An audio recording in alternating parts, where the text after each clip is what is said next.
Hey, everybody, I'm Candid Frank, and this is Maple Leaf Talk, where we talk about everything Maple Leaf, from the Maple Leafs to the Maple Leafs to the Maple Leafs, and the people that participate with that emblem on their chest. With me, of course, as usual, is the guy that makes this all happen, Aaron William Freeland. Aaron, hello, how are you? Doing well, Frank. How are you? Good, good, can't complain. So, Brandon Pridham, assistant GM, recently released by the Maple Leafs, has found a new home, along with Yeah, the previous GM of the Maple Leafs.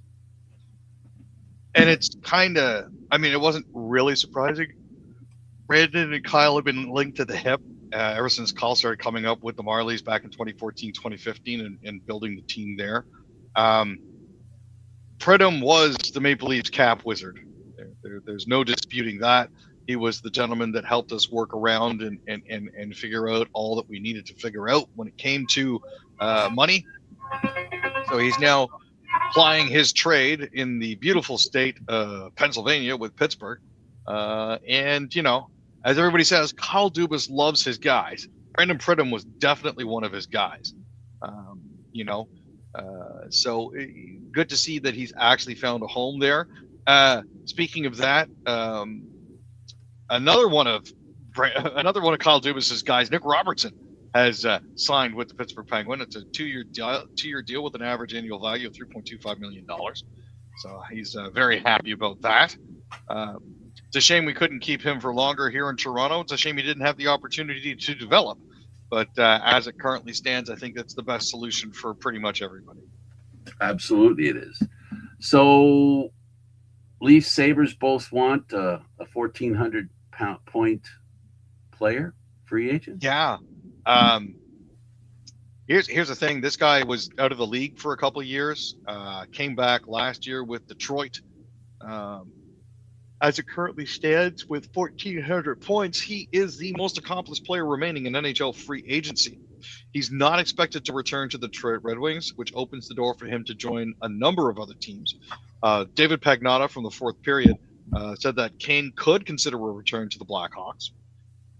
But if Kane does go somewhere, the other two possibilities are the Maple Leafs and the Buffalo Sabres.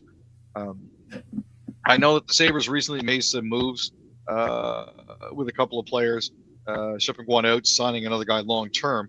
Um, that may come up a little bit later, but as it currently stands, um, his name has been linked to both the Maple Leafs and the Buffalo Sabres.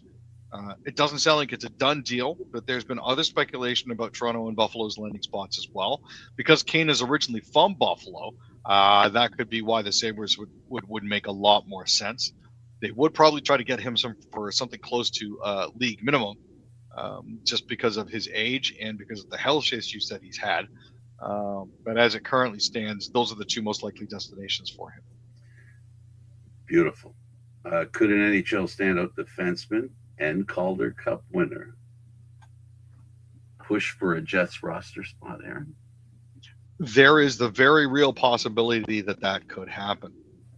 This is actually one of the quieter moves that Kevin Cheveldayoff has made for the Jets so far this season, and it came on July 2nd when they signed Henry Thrun to a one-year, two-way deal with an $850,000 annual cap hit. He was originally a fourth-round pick of the Ducks back in 2019, 101st overall, before being dealt to the Toronto Maple Leafs last summer in a trade that sent Ryan Reeves to San Jose. He came off arguably his best season in 25-26. Spent most of the year with the Marlies after not being tendered a qualifying offer by Toronto. He had posted 5 goals and 18 assists for 23 points in 55 regular season games. However, his biggest impact was during the postseason. He was a steady presence on the Marlies team that caught fire in the playoffs. He had 2 goals and 7 assists for 9 points across 24 postseason games as they rolled to the Cup. And for a guy that's played 123 games between the Sharks and Maple Leafs, there is the very realistic possibility that he could end up getting regular ice time with the Jets. That's fantastic. Yeah. Now there was another player actually that Toronto also missed out on. Oh, okay. It was a 1,165 point playing legend. Used to be with the Philadelphia Flyers. Spent some time with the Senators. The Leafs actually offered him a sizable contract, but in the end, Claude Giroux decided he would be better off as a Sen because he built a bit of a life for himself there. And the he was Oilers, born there. He was born Yep. there. It was his hometown. Yeah. Okay, moving on. Yep. And moving. Yeah, well, let's move on to the next one. This one I'm dying to hear what you have to say about it, and that is Leonard's endorsement deal with Aspiration has been investigated. Now, we thought that was almost done, but before it's done, all of a sudden there's another deal that's being called into question by the NBA, at least investigated. Yeah, this was rather interesting. Steve Ballmer, other team executives, Aspiration executives, Leonard and his business advisor, Uncle Dennis, have all been interviewed amidst the NBA's investigation. Aspiration co-founder Joe Sandberg was one of the ones that was he's now in jail. He's been sentenced to 14 years for financial fraud. But there were apparently other deals, other sponsor no-show deals that were signed by Uncle Dennis for Kawhi Leonard. Interesting to note that Uncle Dennis has since been dropped as Kawhi Leonard's representative. But yeah, the league has now hired the firm Wachtell Lipton to probe into a multi-million-dollar deal that involves another company that has not been named yet, but is a second company. So it's really bizarre, man. This entire situation has just gone sideways. The best thing that Raptors fans can hope for at this point is that the league nullifies Kawhi Leonard's contract. That would mean that Grady Dick and the other assets that were supposed to have been traded to the Clippers, along with Brandon Ingram, would still be retained by the Raptors because the trade technically never got done, and the Raptors would be able to sign Kawhi in free agency because he would have been released from his contract because the NBA would have deemed it null and void. Yeah, so that'd be a good thing. Let's talk about the Major League Baseball All-Star Game. So yeah, the AL posted a 3-hit shutout while Cody Bellinger took home MVP honors for his RBI single in the first. I'll be honest with you, some of the games have been high scoring, some of them have not. Some have been boring. This one was not necessarily. It wasn't as interesting as it could have been. What with Jordan Walker winning the home run derby the night before, but it does look like Dylan Cease had himself a fantastic first inning. Managed to get himself out of that without getting scored on. Ernie Clement had a really fantastic throw out in the third inning that was just beautiful to watch. The announcers were absolutely gushing over it. But yeah, this was really, really good for them. It's not a surprise that the Jays have done as well. I just think people tend to sleep on them because they don't see the team overall as good, but they do have some fantastic players. They do. The Ticats signed a quarterback to be expected. This feels like a bit of a hardship or desperation sort of move here. They signed American quarterback Harrison Frost. He spent the 2026 UFL season with the St. Louis Battlehawks, where he appeared in 4 games. He spent 2 seasons with Hamilton in 2024 and 2025, appearing in 17 regular season games and completed 8 of 12 pass attempts for 95 yards and 1 touchdown. He was also with the Seattle Sea Dragons back in 2023. That's in the XFL. Absolutely. Dolegala, I don't think they think he can actually cut it. I'm not sure, but I guess they want to have a little more depth. Well, they've got to have a quarterback room with quarterbacks.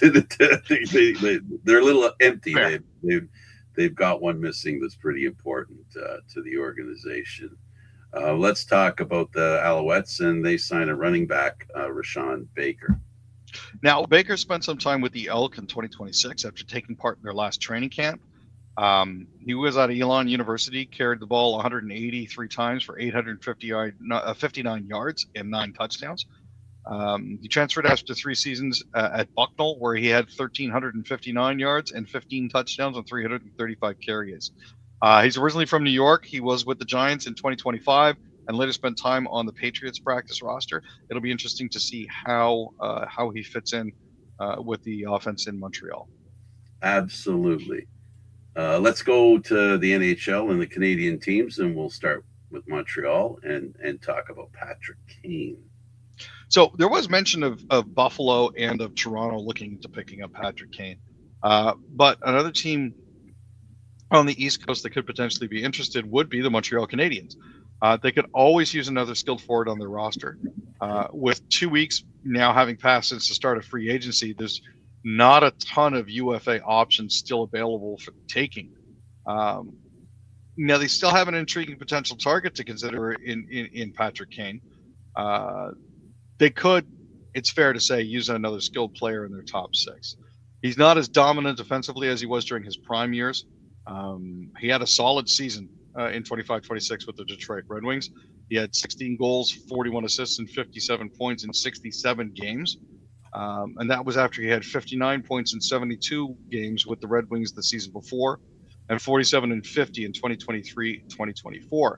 So he's still capable of providing good offense.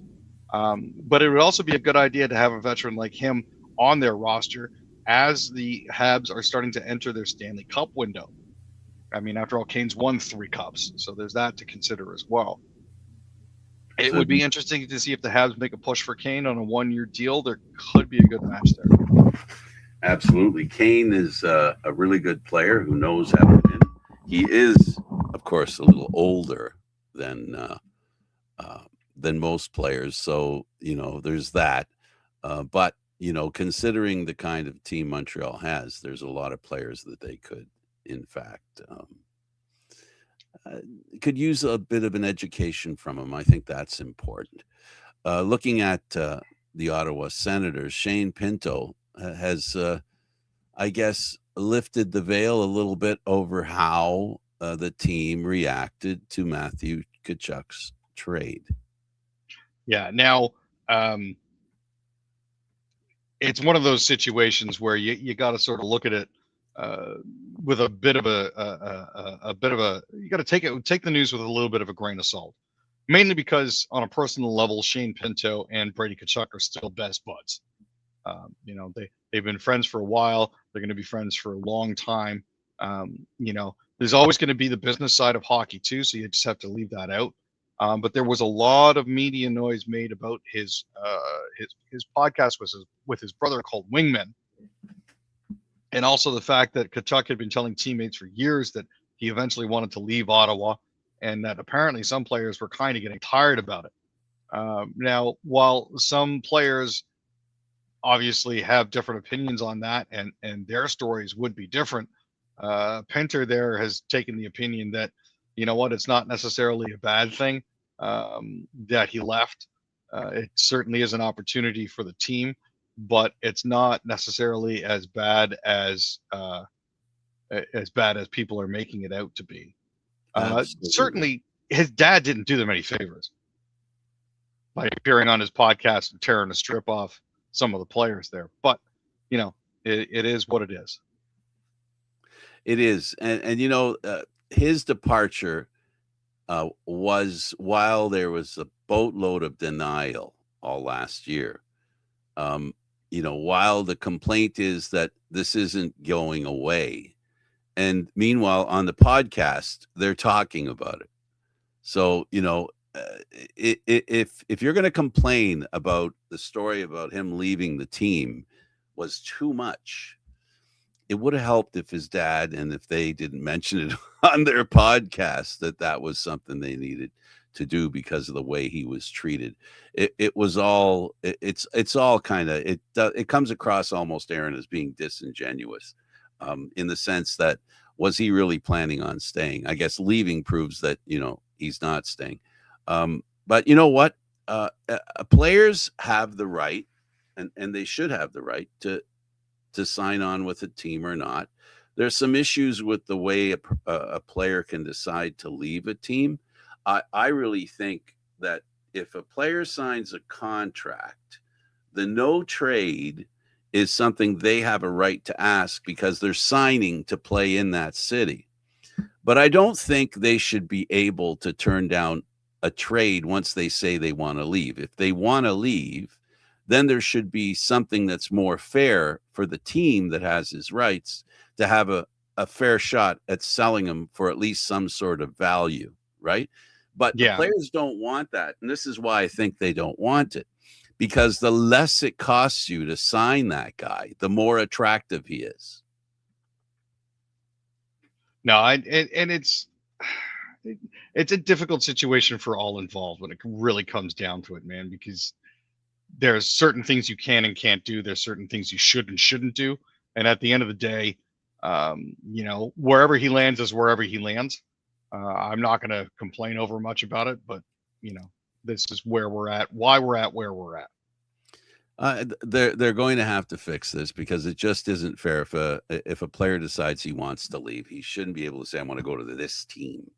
That just seems a little. There's got to be something between 1 and 32 that's a little closer to the 32 than it is to the 1, in my opinion. In fairness to the fans, remember, the fans have a part in this. They're losing a star. And they're not stupid, like Leaf fans are not stupid. They know they didn't get value in that trade with Vegas, even though the player was a good player. And even though when they got him, he was a player that was, you're able to get a first round draft pick for him, not a high first round draft pick, but a first round draft pick nonetheless. So that kind of stuff is, I guess is necessary. So I don't know, Aaron, I guess, how do you feel about players being able to tell a team you can only trade me to this team? Yeah, I got news for you, man. If you're going to try to handcuff the team like that by trying to declare exactly where you want to go and the other place doesn't want to accept you, that's another thing entirely. You know what I mean? Absolutely. Absolutely. And even if you do have a no trade, cool. I'm glad that you've got a no trade there, bro. But that's not really going to factor into it. I think you're right on this. If a player asks for a trade, it should automatically negate any trade protection that he has. A reasonable amount of it, at least. Yeah, exactly. Because if you're asking out, the point of getting the no trade should be that you want to go somewhere and set up your family. If you decide you don't want to play there anymore, you've made the decision you don't want to play there anymore, and therefore you void any control over where you go. That's the thing that I think is unfair to the fans. Again, I'm not as much as it is also unfair to the team. It's more unfair to the fans because the fans now are getting, they're basically getting the shaft. There's no other way to look at it. Connor Hellebuck is going to leave Winnipeg. Let's say that's going to happen. And he wants to go to one or two other teams.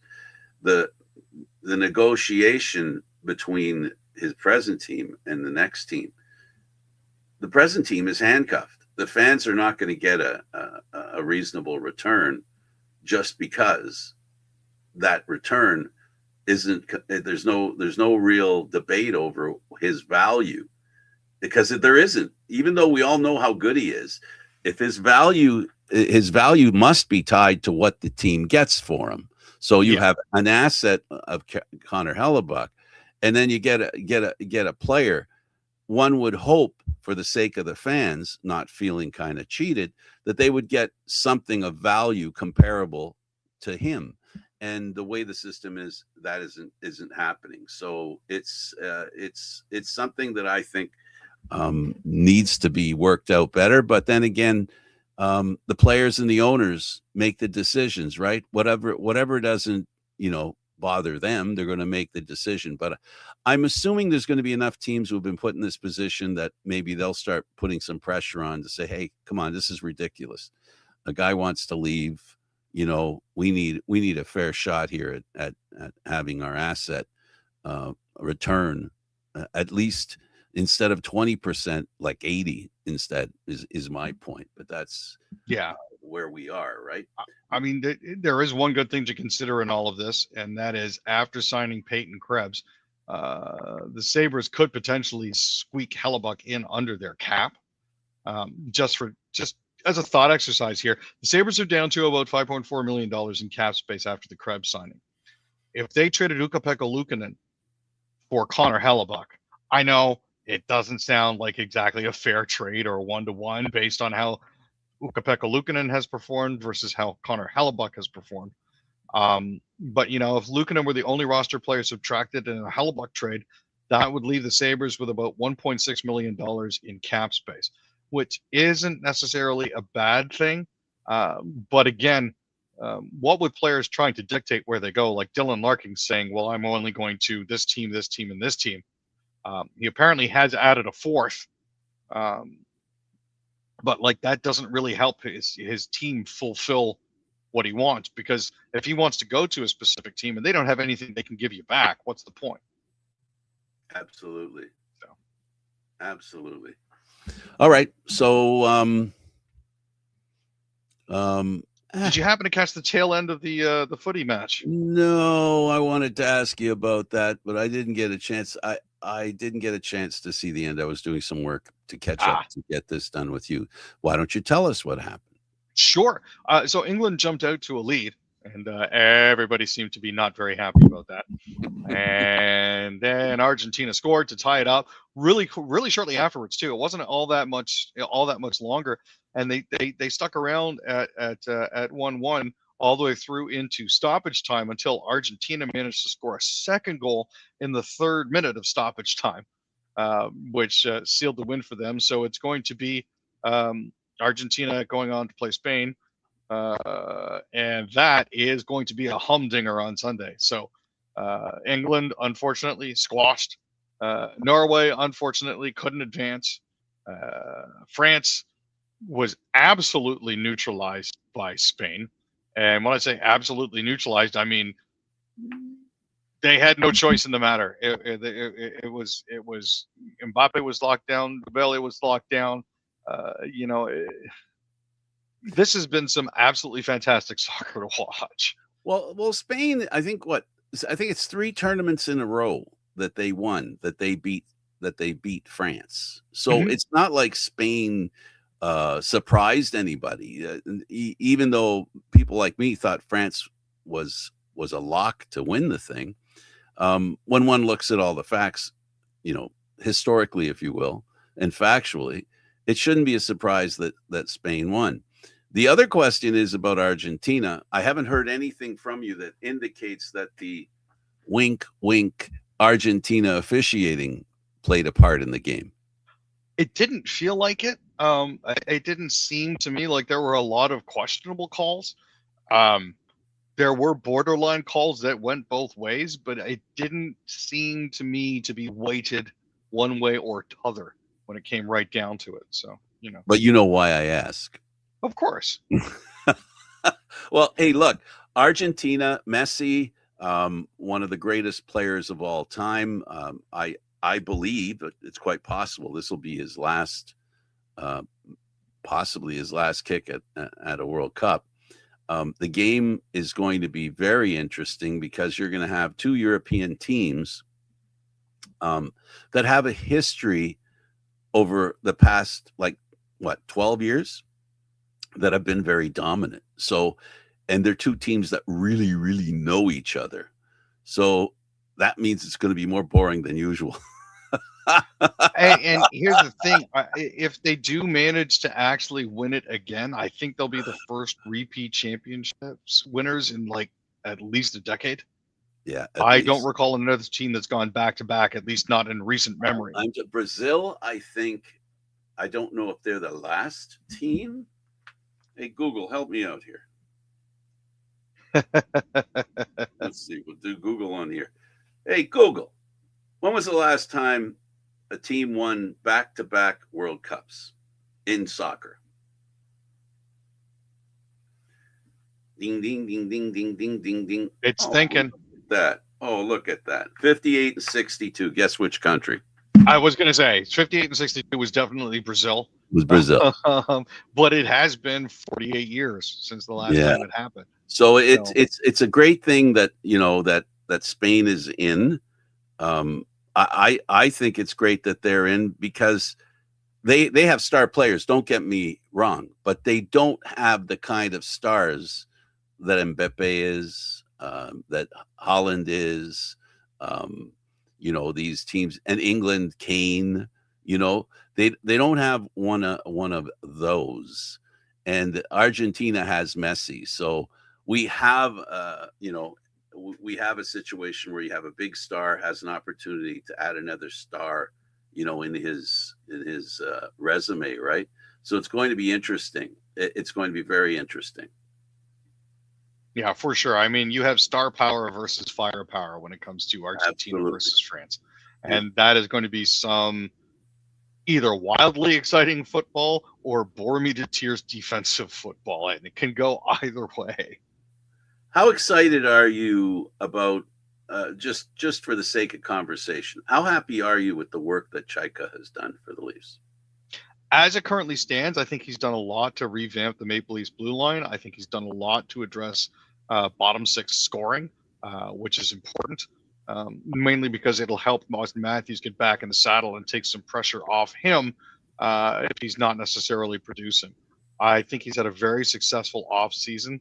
I think he's managed to keep the team roughly where it needs to be cap-wise so that they'll be compliant by the time the start of the season rolls around. So I got to say I'm not all that disappointed at all. If you average out the last 2 years, it was kind of an average kind of GM movement, but that's because we're adding Trey Living no action to Chaika a lot of action, and there's a lot of chances he's taking. But Aaron, what I got to say about him and about this situation, what he hasn't done is expend assets. He's brought assets in more than he's had them go out. Did he trade players, young players like Robertson? Did he trade away goaltenders?